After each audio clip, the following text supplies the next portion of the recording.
Hello, everyone. Thank you for coming. I'd like to officially welcome you all to the API first decade. APIs are exploding.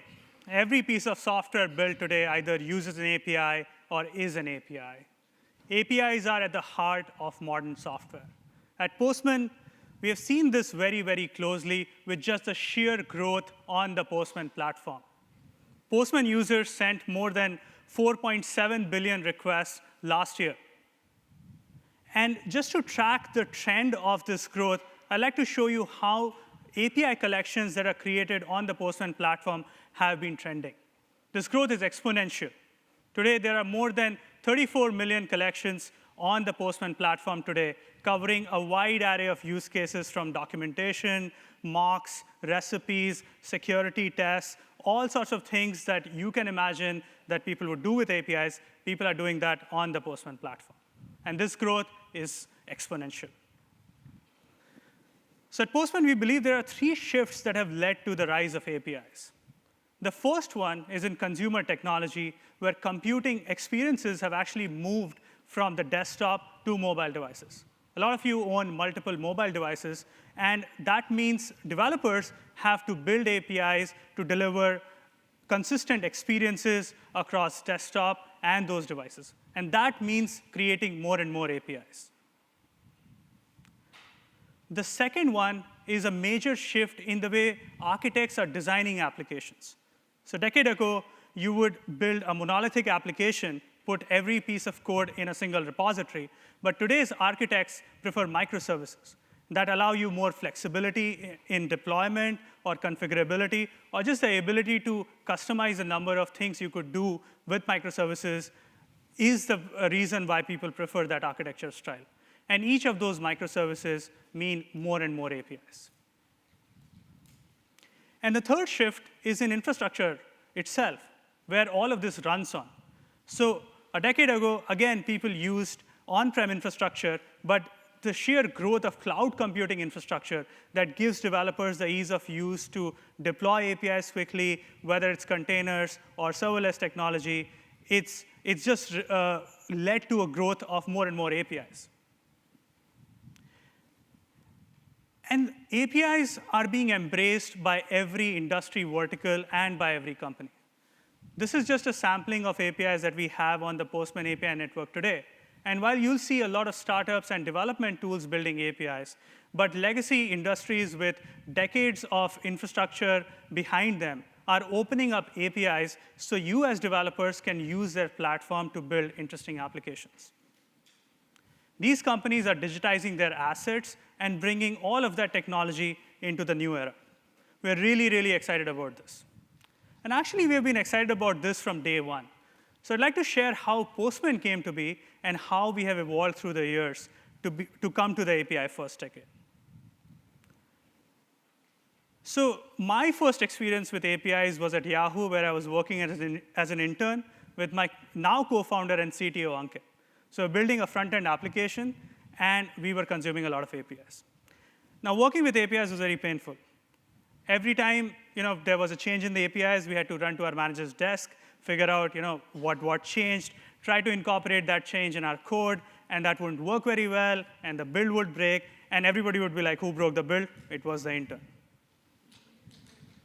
And this experience stayed with me. So from Yahoo, I went to start my first company, where I became the CTO. And I had a small team of developers with me, and we were building mobile apps for iOS, Android, and the web, and that meant creating multiple APIs.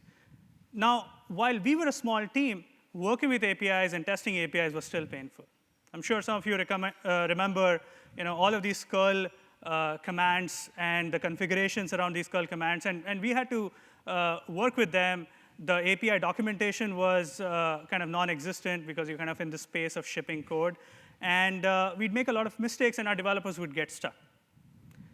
So to make my life easier, I built the very first version of Postman as a Chrome extension. And what it let you do was send requests, see responses. It stored a bunch of calls, so I didn't have to go back and remember what I sent a few days ago. And I found out that it made me more productive. Anyone here who's used the blue version of Postman by any chance? So I quickly found out that not only it made me and my team more productive, it made others also more productive. And soon, people were recommending Postman on Twitter, on blogs, in developer portals. We were also showing up in conferences where people were demonstrating their API using Postman. And people liked Postman so much that they were sending me checks and donations so that I could continue working on the project.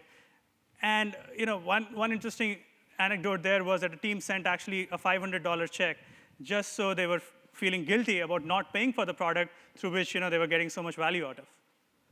So we grew very quickly purely through word of mouth and thanks to the community to more than 500,000 users on the Chrome Web Store. And all of this when we didn't even have a company. So I got together with Ankit and my third co-founder, Abhijit, to solve for problems that we are continuously hearing from our users. And interestingly, the investor community also noticed this. So we started getting offers from VCs to start a company and to take this forward. And before we had a company, we actually had 500,000 users and $1 million check to start a company. And that's exactly what we did. There were 4 co-founders. Our 4th co-founder was Cooper. He's a golden retriever. And if you have noticed an error page on Postman, you might have seen Cooper there. He's out to get the page for you, which our servers couldn't. So now as Postman started being used by more and more people, we noticed that people still ran to their manager's desk, and documentation was still lagging behind. And most collaboration around APIs would happen with tools like email or chat applications. You would copy a curl command and send it over, and that would be the documentation. And the problem with this is that this is very, very error-prone. A single mistake in a character or something that gets missed means that the API will break when you actually try to use it. And again, documentation would typically be done at the end of the project, so while you're building stuff, you don't really know what exactly is happening. So we decided to solve for this problem, and we thought there must be a better way. And so we built Postman collections. Postman collections are a way to group together API request calls and add some metadata to it. And that format actually makes it very, very easy to share whatever workflow you have with somebody else. So whatever workflow that you are doing in Postman, you can replicate that inside a collection, share it with somebody else, and they start further ahead. And we intentionally kept collections unconstrained by rigid rules. We wanted collections to be adaptable to your workflow. So if you have a reason to group together requests for documentation or for a recipe or for an error that you're seeing in your server logs, you can kind of all do that. And that made it very, very easy to adapt Postman for a wide variety of use cases. And now as people started using collections more, one day a feature request came into our tracker saying that can collections support more than 500 requests? And my first reaction was, of course, yes. But then I wondered, why does somebody want that many requests inside a collection? And what I noticed was that was actually a test suite which somebody was running by replicating one request 500 times with a single change in the parameter. So as developers, of course, we like our UIs, but we also like to not use them from time to time. So we thought there must be a better way. And we found that we could actually add a JavaScript sandbox to the Postman environment. So you could just loop through all those requests and have Postman kind of do the work for you. So we added a scripting engine with Postman, and that lets you add code to collections. That code can run before a request or after a request. And just with that simple thing, you can actually build things like a chained request of calls. You can add test suites. You can take data from one request and transform it and put it into another request. So it makes Postman just much more powerful. And while you can do that all in the Postman application, you can also take it outside of the application and run it in a CLI. So as people started sharing more and more, they started asking for a central place where these collections could live. Now, the default for most developers was using their code repositories to put these collections in. Now, code repositories are great, but they actually also leave out a lot of people who don't have access to that repository. And APIs are entities that are used by primarily people who are outside of the code repository. That's why you're building an API. You don't want to give them code over and over again. So we saw that we have an opportunity here to solve for this fundamental API collaboration problem in an interesting way. So we built this feature called a team library. And the team library, unlike traditional source code, let you collaborate in real time on your APIs. And that made things easy for everyone inside a team to share and discover collections for their workflows. So all through these key improvements, Postman continued growing. And we crossed more than 2 million users in 2016. And not only did our user base expand, our team expanded as well. So I moved to the US in San Francisco in 2017 to set up our US headquarters. And across San Francisco and Bangalore, we grew to more than 50 people. So as we spoke to more and more people who were using Postman, we noticed another trend emerging. And these were these two life cycles, the API producer life cycle and the API consumer life cycle, which were kind of intertwined. And the API producer lifecycle actually it's meant to take your API from conceptualization to production. And a lot of tooling providers focus on that, just like us. You want to have a place to have your API be defined. You want to debug your API, test your API, document it, monitor it, and eventually publish it. But there's an equally important API consumer lifecycle where you need to discover the API that's been created. You want to learn how that works, get through the authentication parameters of that API, actually make the request call, and finally integrate it into your workflow. And Postman today is being used by both producers and consumers at a large scale.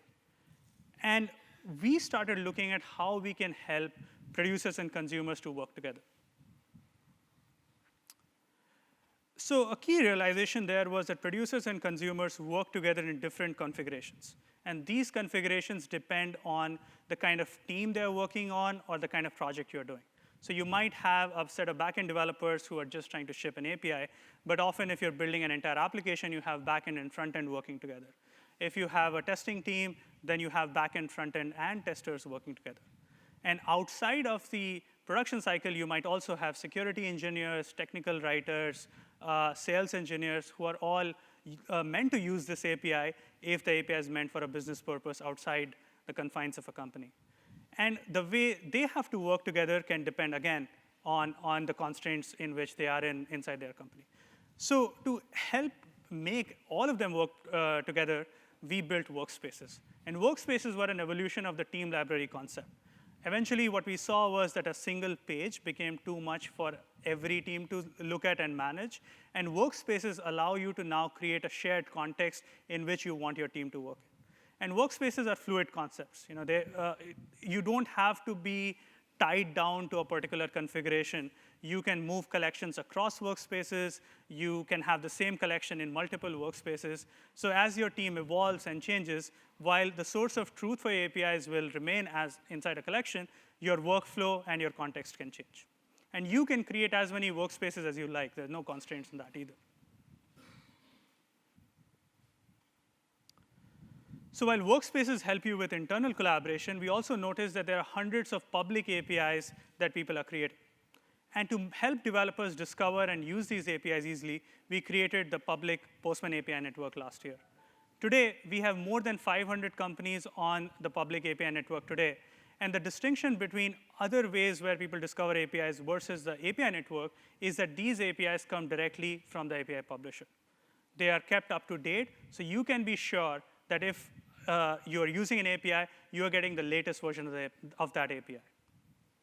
So, and we are seeing more and more APIs being added every single day on the Postman API network.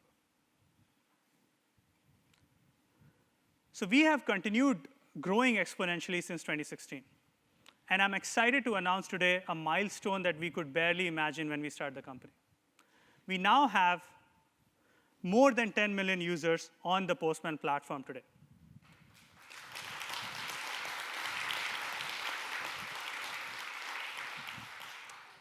I'd like to thank you all who have been using Postman, giving us feedback, and telling others to use Postman.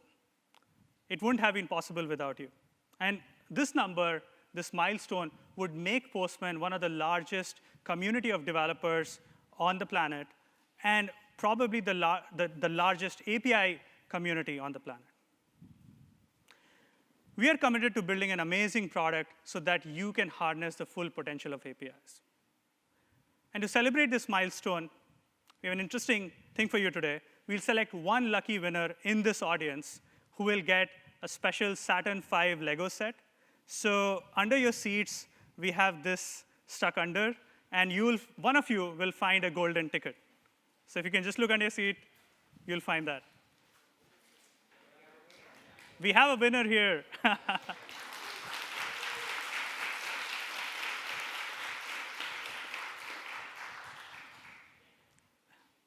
So you can collect your prize after the talk. So along with the growth in users, we have also seen growth in the sheer number of organizations that are using Postman today. And companies are starting to standardize their workflows in Postman for their producer and consumer life cycles. We have more than 500,000 organizations that we track today who are using Postman. And it's amazing to be working with startups as well as large enterprises who are all building and consuming APIs. We actually feel that this growth in APIs reflects a broader trend. And this is going from API last development to API first development. So when I started coding, APIs were typically developed at the end of a project, or probably not developed at all. And these APIs, because there was so little time to actually build them, they would be badly designed, not documented. Sometimes they would inherit characteristics that were meant, if you were building primarily UI application, so your API would reflect that. And that meant that you could not actually use the API to extend the application. They were very, very narrowly designed. And what we are seeing now is this trend towards API first. And in API first companies, APIs are developed strategically at the beginning of the development of a system. Now, you'd think it's obvious, but that's what we are learning today. So what is exactly API first? And we talked to a lot of you. We learned the best practices from the best practitioners out in the industry, and we kind of distilled it down to 5 principles that we see API first companies adopting. The first one is thinking about APIs as consumer-centric. That means that, unlike when you're building an internal system, you are thinking about the consumers of the API, how they'll be understanding the keywords you have, how they'll be understanding the paths that are there in the API. You're thinking about them first. The second principle is clear communication. If your APIs are if you're not communicating the changes about those APIs, and you're not telling people how to use those APIs, you will not succeed in being API first. Your APIs need to be discoverable. So you need to list out what the endpoints are, what are the examples of those APIs are, how a consumer can actually adapt it into their workflow, not just the workflows that you have used your APIs for. And ultimately, APIs need to deliver business value. Now, as technical-minded people, we often think of the technical constraints in an API, whether it's OpenAPI, whether it's REST or gRPC, and what the throughput is on. All of those things are important. But ultimately, you also have to see whether these APIs are delivering business value. And finally, APIs that you are designing need to be enduring. It means that they will have a long life. And at Postman, we tend to think of APIs as kind of like stars. They're going to be dead someday, but for the foreseeable future, they're here. So this API-first shift is also leading to the creation of companies that by most measures would be some of the most valuable companies created in the last decade. The examples of AWS, Twilio, and Stripe come to our mind. And not only are external developers getting the value of these APIs, but also the experience of developers within the company is better through the API-first mindset. APIs make these companies run faster and deliver value both internally and externally. So to help you become an API-first company, I'd like to introduce today the complete Postman API platform. The Postman platform has all the building blocks to help you design, develop, manage, and consume APIs throughout their lifecycle. So we'll go through all the components here. And let's start with the client interfaces that you use to interact with the Postman API platform. Most of you would have used the Postman desktop app.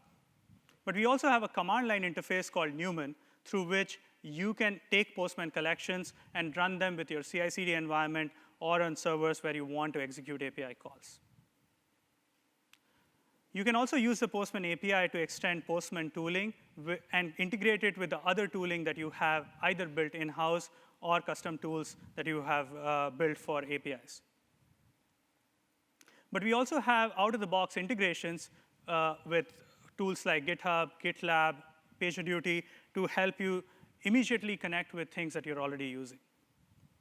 And finally, we have the Postman API network through which we bring you API publishers with the most updated API docs right up to you on the network. So all of this rests atop the foundation of Postman's runtime services. And they're the core executable constructs of the platform. So the runtime services allow you to execute API calls. You can execute requests, or you can execute collections.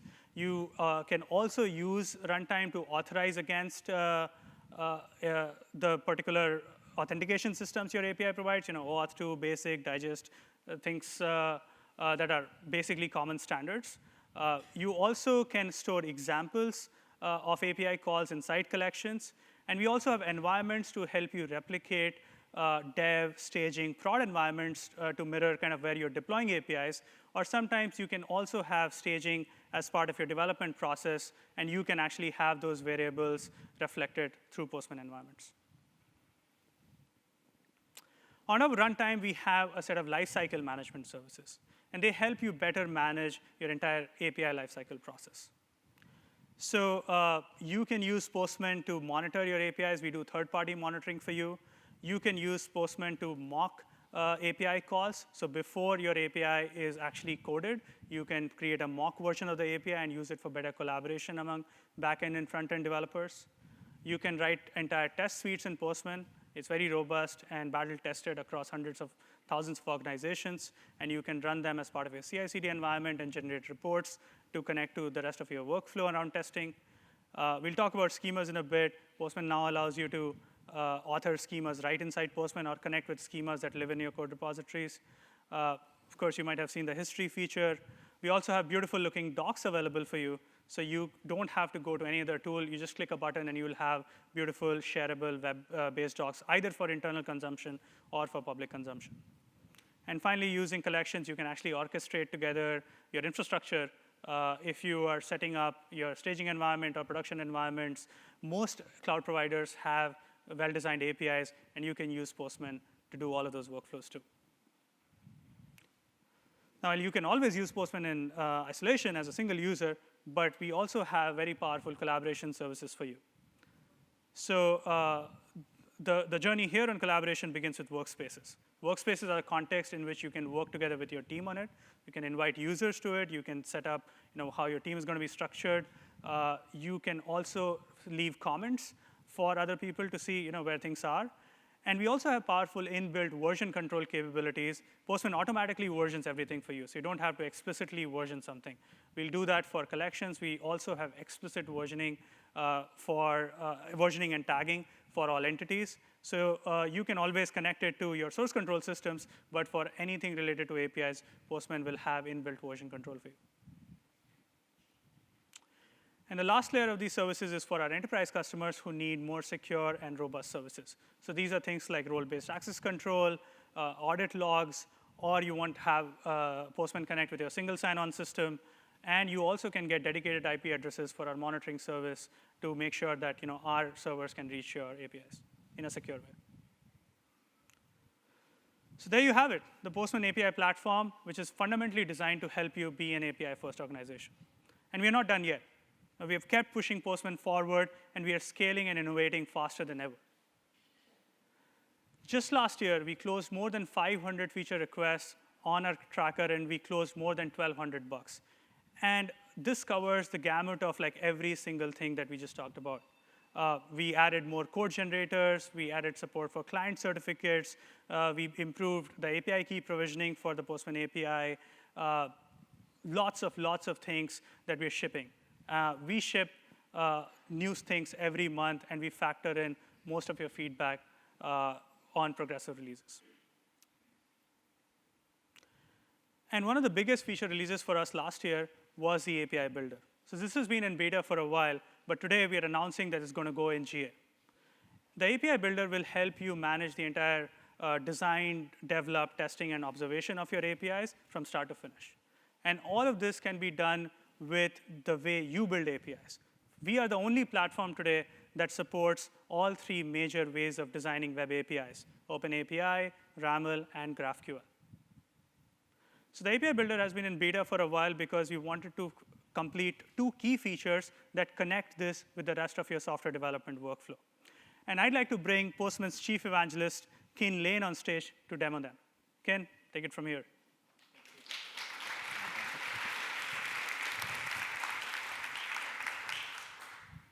Thank you, everyone. Happy to be here. My name's Ken Lane. I'm the chief evangelist for Postman. So my role here today is to make what Abhinav's been talking about a little more tangible for you. But I would say my wider role is to help all of you understand the importance of having a better planned and more holistic API lifecycle. So I'm really excited. The features that I'm going to show you today really are in service of that, helping you connect your Postman environment to your wider API lifecycle across your organization and your teams. So the first feature that I want to introduce you guys to is our GitHub two-way sync. There's many ways that you can use the Postman platform, but now using the API Builder, you can actually connect each API actually to a GitHub repository, and sync that two ways. So for the purposes of this demo, I have my asteroid API, which I use to track asteroids flying around in space. And so I have an OpenAPI 3.0 definition, which is the central truth for my OpenAPI and the API I'm developing. So I'm going to go ahead and click on Connect the Repository. And then I'm given the option for adding a personal access token. If you're not familiar with personal access tokens, they're pretty easy to find. You can find them under your GitHub settings for your account, and it's under personal access tokens. And you can just go ahead and give it a name. We're going to call this demo. And then you need to select a repo level scopes, just so we have access to that repo. We don't need much access to anything else. So once I create that access, I'm going to go ahead and generate this token. And I'm given this token here, and I can manage these, edit them, and remove them, as I'll do right after this demo to clean up this token that you're all seeing right now. Oops, go right. And then I'm going to paste that token right in here, and I'm going to give Postman the consent to use that, and I'm going to proceed. And this allows me to then select my Asteroid API and actually create that binding to my Asteroids repository that I already have set up. I'm going to go ahead and add that integration and continue. And then I'm giving a couple extra steps that I need to do to actually make that sync work. So I'm going to create a webhook in GitHub, and I'm going to have that work with Postman through this payload URL. So I'm going to go ahead and copy that URL. And to add a webhook, all you do for your repository is go under the settings for your repository, click on webhooks, and you can add a new webhook. Go ahead and paste that URL in there. And then come back and grab this secret here. Copy that as well. And I'm going to add that secret. One thing you need to make sure you do, make sure you're using application JSON as your payload format. That's going to help make sure things work correctly. Shouldn't have to change anything else. We're SSL by default, and the other settings should get us through what we need. So now I've added that webhook. There we are. We got our webhook set up. So next, we got one last step that we got to take care of. We got to add the actual API version for our API. So I've just got a draft version of my Asteroids API. I'm using my master branch. And I can put this in a directory if I want to. But I'm just going to put it in the root. I'm going to call this Asteroids. And then I'm going to add this API version. So that allows us to actually manage multiple API versions. So we can actually have side-by-side versions running at the same time and syncing to the GitHub as different separate files. And this then allows anything that's changed within our Postman. We make any changes here, it's going to show up in our asteroids.json file. And if we make any changes here, it's going to actually sync it back to our Postman. And it's going to do that for each version. So now we're able to manage our truth here in Postman as well as on GitHub, and that'll take care of the syncing for us. And if you've played around with the API Builder at all since it's been in beta, you know that you can manage your truth here, and then you can generate collections from that open API for different purposes.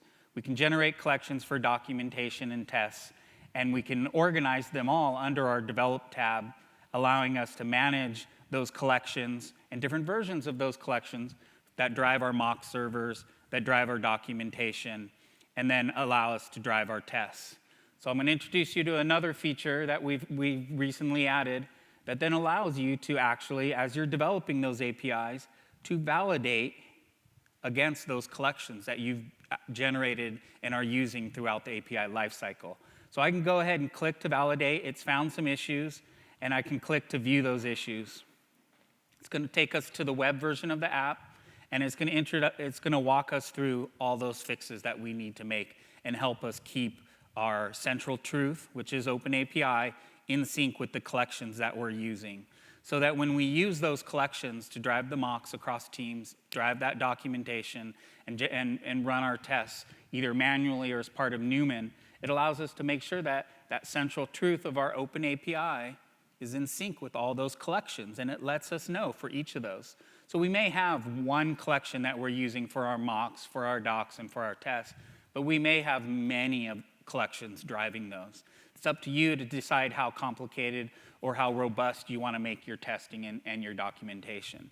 But we'll help you validate that and manage those issues.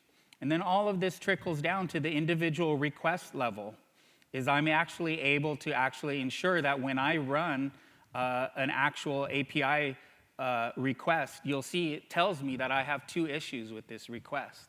So at execute time, I'm actually informed of these inconsistencies between my collection and the central truth.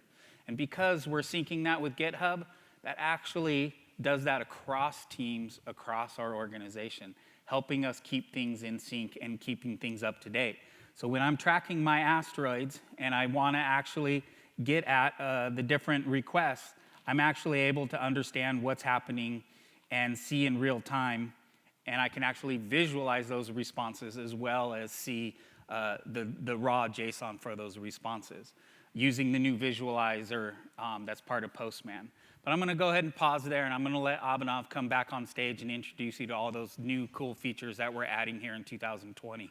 But hopefully that kind of whets your appetite as far as how you can integrate Postman into your platform, into your organization better, and make the Postman API platform part of your API lifecycle. Thank you.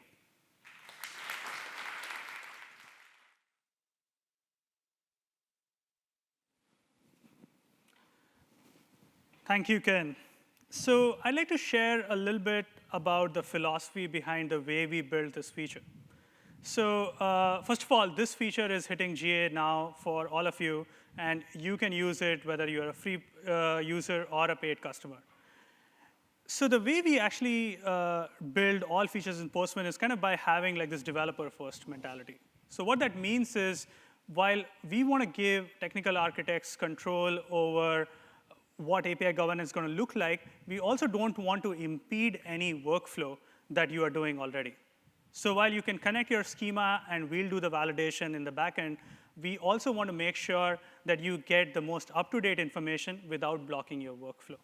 And while sometimes your schema might be up to date and it's validating everything correctly, sometimes it happens that you are mocking or designing and you don't want to be governed by the schema at that particular point in time.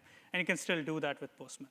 So we expect that that leads to better collaboration between developers as well as technical architects and other folks who are involved in the API lifecycle. Now, in addition to the API builder, we also shipped out major features which are all going from beta to GA this year. So we are moving our GraphQL support to GA, which allows Postman to let you send GraphQL requests. You can author both the GraphQL schema, generate GraphQL collections, and send GraphQL requests right inside Postman. A lot of you love the code generator feature. And you asked for more customizability and more languages. Postman supports more than 20 languages in which you can create front-end code. And now, with the new code generators, you can also customize what kind of code is being created by Postman. You wanted the Postman console to be more performant. So now the Postman console renders API responses quickly, whether they're small or large, and it works really, really smoothly. Some of you might be familiar with the Postman interceptor extension. That's what allows Postman to sync browser cookies or even take on the identity that you have in Chrome, and Postman can use that to send API requests, so it makes for really, really easy authentication. That is also now available in GA, and it's connected to the Postman desktop app. So you can use the Postman desktop app with your Chrome browser. And finally, our visualizer feature that Kin just demoed is also going to GA. Through the visualizer, you can render API data. You don't have to worry about boring XML or JSON anymore. You can see real charts, real graphs. You can actually use the visualizer for whatever you like, and really makes API data really, really easy to consume. So what's next? We continuously listen to the feedback that we get on our tracker. We have a customer success team and a support team that's continuously trying to listen and figure out what do we build next. So you asked for Postman to be instantly available wherever you are. You don't want to wait for too long to get to Postman. You want Postman to not bother you about updates. You want to just get the latest version of Postman when you want it. And we heard this constantly, that you want blazing fast performance. And you want Postman to work with all modern browsers, not just Chrome. So we're tackling all of this by moving Postman to the web through Project-Artemis. All features of Postman, including the ability to run requests and run collections, will be available to you over the web.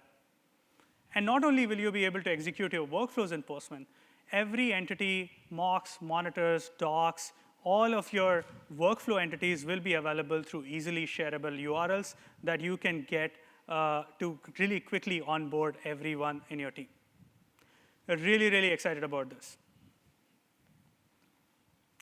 So that's what I wanted to share with all of you today. I hope you enjoyed the rest of the Galaxy tour. And we are always around to meet you, whether it's online or offline. If you want to meet us online, you can come to community.postman.com, where I and the rest of the team often hang out. You can file issues on our issue tracker. We are active there. Or if you have a public API, you can be on the Postman API network. Thank you all for listening. And again, welcome to the API First Decade.